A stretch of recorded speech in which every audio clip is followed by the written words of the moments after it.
Minasan, okaree nasai. Today we have the purple petal within the greater iris flower. Purple being my favorite color, so I have a bit of a bias towards her, and she's a really good singer. Himika Akaneya, born July 16th, 1994 in Akita Prefecture, currently affiliated with 81 Produce. Before I get started, I just want to say her resume is very similar to other Iris girls since they spend so much time together doing a lot of music. So if you've watched any of those videos recently, you may hear a lot of similar stuff. And unfortunately, like with most Iris girls, I can't really find an origin story, so let's just jump right into her career. In 2012, she was one of the 6 founding members of the pop group Seiyu unit known as Iris. Helming the purple image color and having the role of center, and also in my opinion, she is the most powerful singer. This year was their first single color, which was the ending theme for Battle Spirit's Sword Eyes. I won't go into too much detail covering all of their proper singles as I already made a full video covering Iris as a whole, but I will mention most of them briefly just to fill the video a little more. 2013, Iris' second single Ichizu, and then their third, Selection Rainbow, and their fourth, Fantasia Wonderland, one of my personal favorites. And this was technically the year that Himika began voice acting, though it was just unnamed things like female student and customer, in the shows Freezing Vibration and Pretty Rhythm Rainbow Live, respectively. 2014 was the year she got some named characters, 3 of them, well 2, but in 3 shows. Nayu in Noragami, and arguably her most iconic role, Lala Manaka in Prepara, also having a cameo of this character in another season of Pretty Rhythm. Also performing live as a character with her fellow Iris girls. Himi's character is in the unit Salami Smile with Miyutan and Seriko. Iris had their 5th single Itazura Tayo and 6th single Make It, which was also the first opening of Prepara. And I feel this is arguably their most popular song. Also, like 80% of their singles are Prepara songs and actually openings for the series. Like their 7th track, Miracle Paradise. In 2015, Iris had their first album, We Are Iris. Then their 8th through 10th singles, Realize, Dream Parade, and Bright Fantasy. This year, Himika got herself another lead role of Ritsuka Tachibana in the reverse harem Dance with Devils, also having an insert song performance. 2016, This Is Iris was released, the second album from the group. Also more songs, Going On and Ready Smile, then their 13th single, Recall, another banger that I highly recommend. Anime include Honoka Tamarai in Real Life, and a title character of Izetta in Izetta the Last Witch. Lastly, in March at the 10th Seiyu Awards, she won the Best Musical Award with the other Iris members. 2017 was one new Iris song, Shining Star. She also sang the 11th ending theme of Akiba's trip, Dive to Live. This was of course with Iris, and they were featured on the Akiba's Collection album, also being heavily featured in the Prepara Star Life song collection. But as for their own album, their 3rd, Wonderful Palette, was released. Then she voiced Lapis in Another World with My Smartphone, Yay, and Zircon in Land of the Lustrous. Next is something cool for her. Her alongside former Seiyu Yuki Takao formed the duo unit Polka Dots, where Himi would serve as their songwriter. Sadly, this same year would be their only year as Miss Takao would retire from entertainment. But within their time, they had 2 songs, one of which being featured in the Trinity 7 movie, while the other was in the Fairy Tale Dragon Cry movie. And they actually helped to do the entire soundtrack for this one.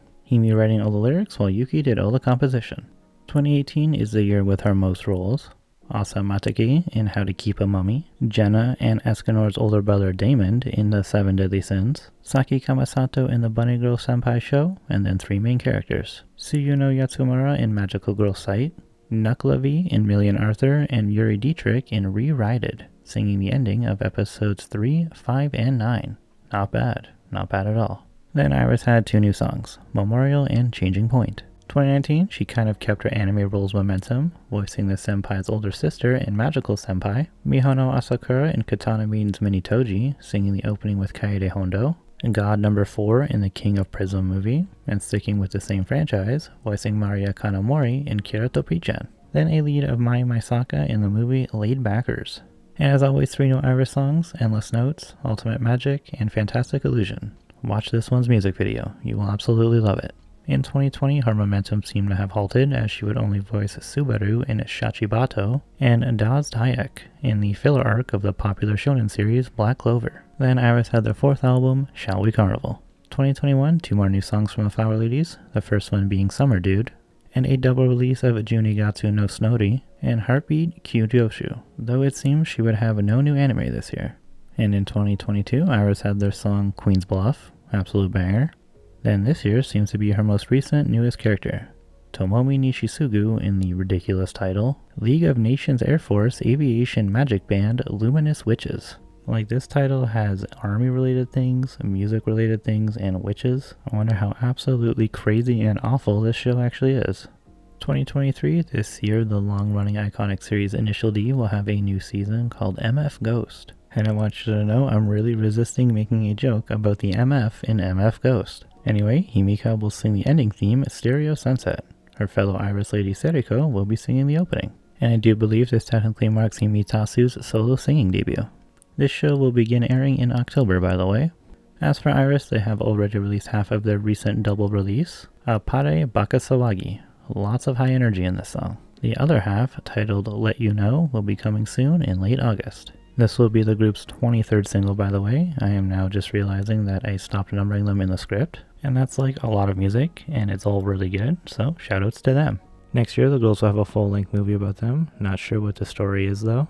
But I'm sure they're going to be voicing themselves rather than original characters, and it's going to be awesome. I did mention at the beginning of her career voicing minor unnamed stuff, and I did kind of mention other minor roles with names, but I'm just going to point out other super minor things in shows like the Super Sonico anime, like 6 different characters in Umaru-chan, 2 different Bakugan series, those being Armored Alliance and Evolutions, Noragami, Backstreet Girls, and in the Love Live movie.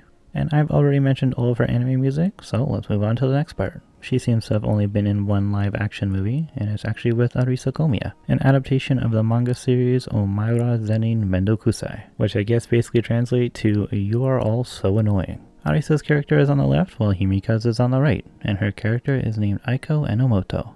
Now for concerts and such, every Iris Live since their first back in 2013, performing with those ladies at Anisama every year since then as well, except for 2014. Also, it seems they won't be there this year, which really sucks, but they have some of the best crossovers at the event. Shoutouts to their 2016 performance with Azusa Tadokoro, then singing a Pokemon opening with Rika Matsumoto herself, and being part of Ultima's Cyber finale. Then over at Animax, she has performed with them in 2013 of course, then every year since 2015, aside from 2016 and 21. Shoutouts to 2019 performing with Run Girls Run, their fellow Pre-Chan ladies. Speaking of, Himika has been at most of, if not all of the Prepara and Pre-Chan events, even as recently as last weekend. Throughout the years, she has also done a Alice In project, was in the Same World Trigger stage play as Anju Anami, and she's done a reading drama for Jekyll and Hyde. And just a couple days ago, on her birthday, she had her very own first solo live show. So for the facts about this beauty, she's 160 centimeters, or basically 5'3". On social media, she's got both Twitter and Instagram, but also a successful YouTube channel, which she is very active on, posting at least once a week, usually, and most of her content being the standard YouTuber stuff, fun videos with different themes, most of which being comedy-centered. But she's also done some music-related things and some behind-the-scenes for P-chan stuff. Her favorite anime is Cardcaptor Sakura, hell yeah, while her favorite Annie song is Loop by Maya Sakamoto, which is an ending for the anime Tsubasa Chronicle. But she is also a fan of Digimon and used to collect the cards. She's even a fan of Will Smith, specifically the Bad Boys movies. I wonder how much she likes Chris Rock. Himi-chan has 2 dogs, Monica and Arare, though the translation was kind of weird, might not be true for the second one. But if it is true, I assume Monica is named after her Prepara character. She got her license at the end of last year, and she says her charm point is her eyes. While her hobby is collecting Super Sentai stuff. I think her and Miku would get along so well. I don't know if they've ever even met though. Then Himi's special skill includes illustration and apparently long distance running. She dislikes the rain, I assume liking sunlight more. And well, I feel I should have mentioned this earlier, but she is 1/4 Korean on her father's side, with her Korean name being Hai Woon. Well, that's what the translator said at least. When it comes to Iris, Himika is the emotional wreck. Well, she's the first one I noticed to start crying during concerts and gratitude speeches. Also within the group, she has the second most anime roles, Seriko of course being the first, their shining star. And to end things off, Miss Akaneya has phenomenal abdominals. With that glorious fact and image, we have reached the ending. I really do love this lady. She's got such a great voice and smile, and as with the other Iris girls, I just don't see enough sub-content about her. Hopefully in the future that will change, but for now, all we can do is wait patiently. Thank you so much for watching. I hope you've enjoyed and learned something new. Please join me in the next one about a cute zombie idol unit. I look forward to seeing you there.